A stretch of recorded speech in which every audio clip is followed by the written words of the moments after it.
Are guinea pigs good Christmas gifts?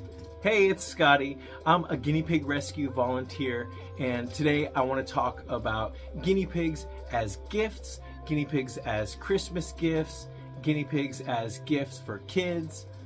Some of the best advice that I could ever give you or give anyone is do not buy a live animal, a pet for someone else without their permission, without their awareness, without their knowledge, without their consent.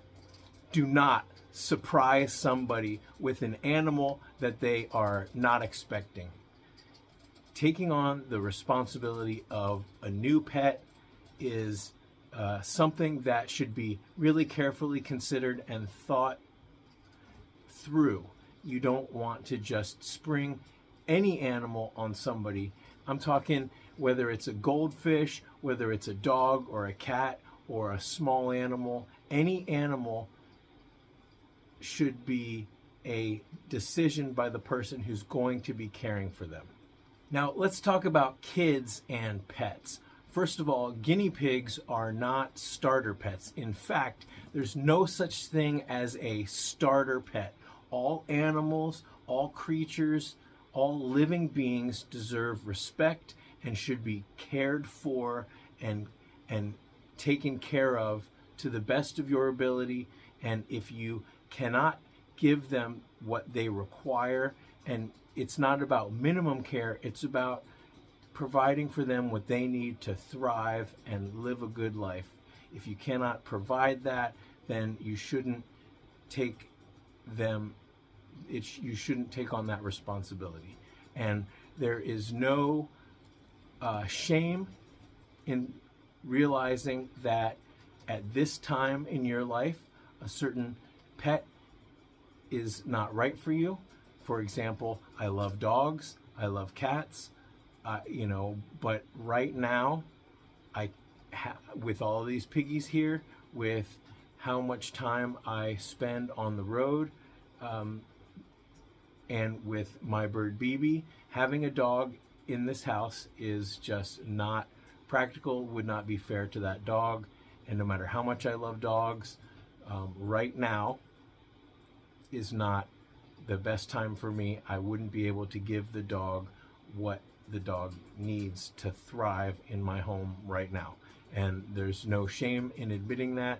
And no matter how much I wish I could have all the animals, all the pets, as I'm sure you sympathize with that sentiment. Another thing to consider with kids and pets is you cannot teach a child responsibility through getting them a pet. That is just not ethical when you look at it from the perspective, as I said, of what animals need, what a pet is going to need. There needs to be someone responsible for the well-being, the welfare, taking care of that animal from day one. Now, that doesn't mean that children, there's many things that children can learn from having a pet in the home. They can learn compassion, they can learn patience, they can learn how amazing and how wonderful animals are, and they can learn respect, and they will learn responsibility. But you do not get a pet, you do not take on the responsibility of an animal to teach someone responsibility and think that they are going to be the sole primary caregiver. No, if you are getting a pet for your family and your child does not already have a strong sense of responsibility, and that's generally younger children, they need help. It doesn't mean that they, are not capable of caring for the animal, but they're going to need help. Part of taking care of an animal is going to the vet when needed. And kids can't drive themselves to the vet. They can't pay for vet bills, and that's something that an adult needs to participate in. So a pet for the family is great. Kids can learn so much, but you really have to realize that someone assuming the responsibility of the care of that animal has to be in place before that animal comes home. And the last thing I'll say about kids, when I'm volunteering at the LA Guinea Pig Rescue, people come in and oftentimes it's a pet for the child, and they have this delusion in their head that the kids are going to do all the chores. The kids are going to clean and change the water bottle, clean the cage, that they're going to do all of those things required for the care of that animal. And it's just a fantasy.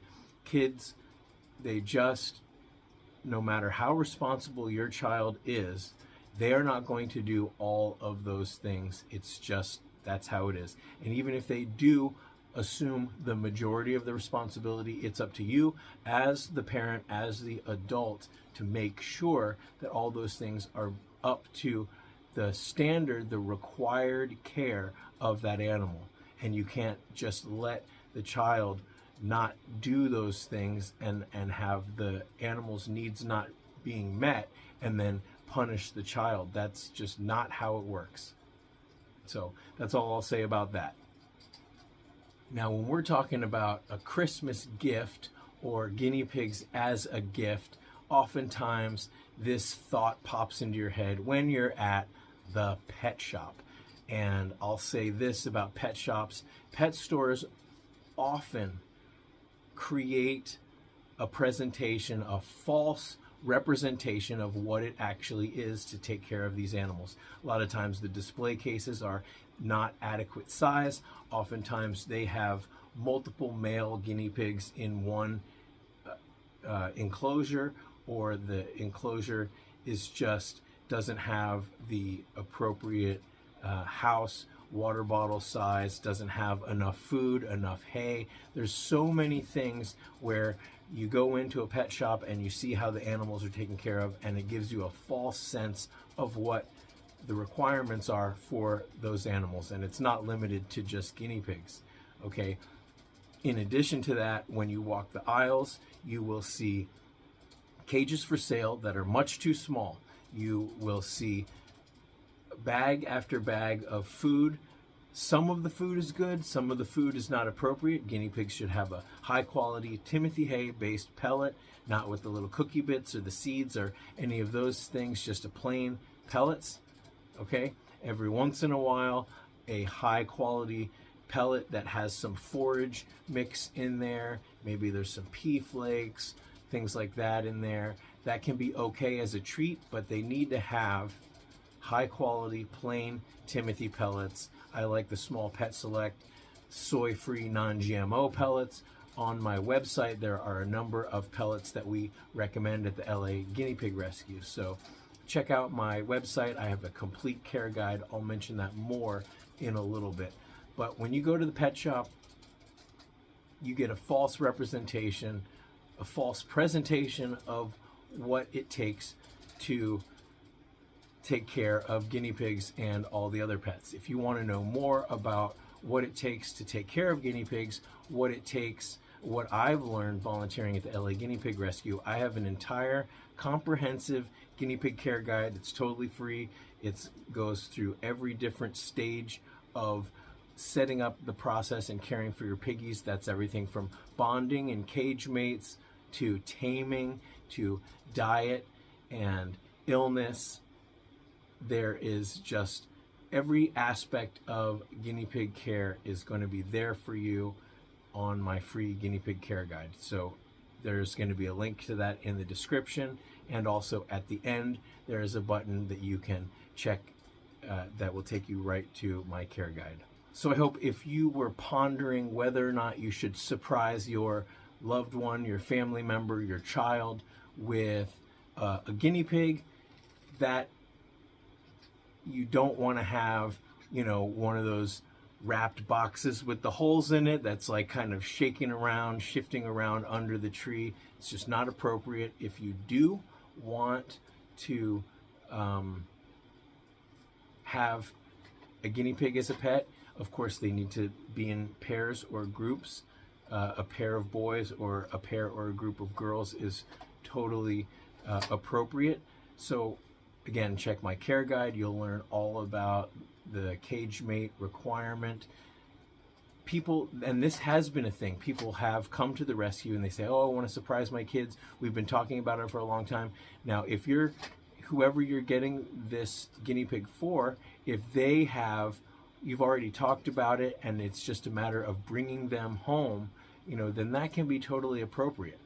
But I have recommended to people at the, when they come to the LA Guinea Pig Rescue, and in fact, just this past Christmas, a mom came and she said, you know, I'm trying to pick out the right piggies to surprise my kids. We've talked about it. They have wanted guinea pigs. And then when she came, there was just so much more than she expected. And I said, why don't you print out some certificates or print out the adoption application, and you can give your kids that. And so when they, on Christmas morning, they open up an adoption application. It sounds boring, but they open up, maybe it's a printed out certificate that says, hey, next Saturday we're going to the guinea pig rescue, we're going to bring home some piggies. So you can make an appointment and you give them the gift of also anticipation. You know, you can get the cage. If you check out my care guide, I have links to appropriate cages I recommend, and also I have detailed videos on how to build the best guinea pig cages, which is these CNC cages, or links on where you can get them. So imagine you're opening up the cage, you're opening up the snack shack, you know, all the bowls and a big bag of hay and all the stuff to get the cage ready. And then the anticipation builds. I can't wait. In a couple days, we're going to pick out our piggies, and then they can be filled with anticipation. You can watch, I have a video. Why don't I put that video right here? And that video is 10 steps before you get guinea pigs. And then here's a video called What to Expect when you bring your guinea pigs home. So I hope this was helpful. Hit that like button. That will help this video reach other people. If you haven't subscribed, do that. And until next time, thanks for watching.